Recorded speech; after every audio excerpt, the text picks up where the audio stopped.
অভ্যুত্থানের মুখে দেশ ত্যাগ করা শেখ হাসিনাকে দেশে ফিরিয়ে এনে বিচার করা হবে বলে জানিয়েছেন প্রধান উপদেষ্টা। ডক্টর ইউনূস বলেন, শেখ হাসিনাকে ফেরাতে ভারতকে চিঠি দেওয়া হয়েছে। একদিন তিনি ভেবেছিলেন ভারত তার পক্ষে চিরকাল থাকবে। 5 আগস্টের পর থেকে শেখ হাসিনা কিন্তু ইন্ডিয়াতে রয়েছে, সেখানে মোদির কাছে রয়েছে। কিন্তু ডক্টর ইউনূস মোদির সঙ্গে আলাপ করে শেখ হাসিনাকে বাংলাদেশে ফেরত আনার জন্য চিঠি লিখেছে। এর জন্য মোদি কি উত্তর দিল এবং এই নিয়ে কি আলোচনা হচ্ছে, সম্পূর্ণ ভিডিও আমরা বিস্তারিত স্ক্রিনে দেখবো। তো চলুন কথা না বাড়িয়ে আমরা বিস্তারিত স্ক্রিনে দেখে আসি।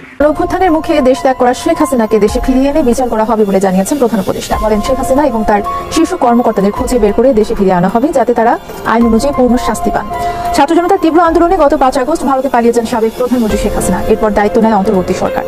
সাক্ষাৎকারে ডক্টর ইউনূস বলেন, শেখ হাসিনাকে ফেরাতে ভারতকে চিঠি দেওয়া হয়েছে। জাতিসংঘের মানবাধিকার কমিশনের প্রতিবেদন ছাড়াও তার বিরুদ্ধে অনেক প্রমাণ সরকারের কাছে রয়েছে। প্রধান উপদেষ্টা আরো বলেন, শেখ হাসিনাকে বিচারের আওতায় না আনলে জনগণ অন্তর্বর্তী সরকারকে ক্ষমা করবে না। দেশে এনে ক্ষমতাচ্যুত প্রধানমন্ত্রী শেখ হাসিনার বিচার করা উচিত।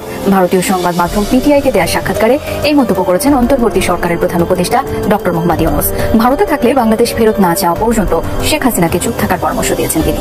অন্তর্বর্তী সরকার প্রধানের বাসভবনে নেওয়া সাক্ষাৎকারটি আজ প্রকাশ করেছে পিটি। শেখ হাসিনা একদিন তিনি ভেবেছিলেন ভারত তার পক্ষে চিরকাল থাকবে। তার আওয়ামী লীগের স্বপ্ন ছিল অটুট।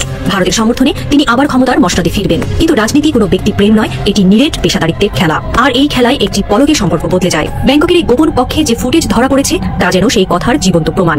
তো প্রিয় দর্শক, এইভাবে যদি মোদি শেখ হাসিনাকে বাংলাদেশে ফেরত পাঠায়, বাংলাদেশের মানুষ কিন্তু তাকে ভালো মতো শাস্তি দিতে পারবে। তো যাই হোক, কথা বেশি বাড়াবো না, অনেক বড় লম্বা ভিডিও হয়ে যাবে, আপনারা দেখতে পারবেন না, অনেকদিন ভিডিও ছাড়িনি। তো এই জন্য দুঃখিত। ভালো থাকবেন, সুস্থ থাকবেন, দেখা হবে অন্য কোনো ভিডিওতে। আসসালামু আলাইকুম রহমতুল্লাহ।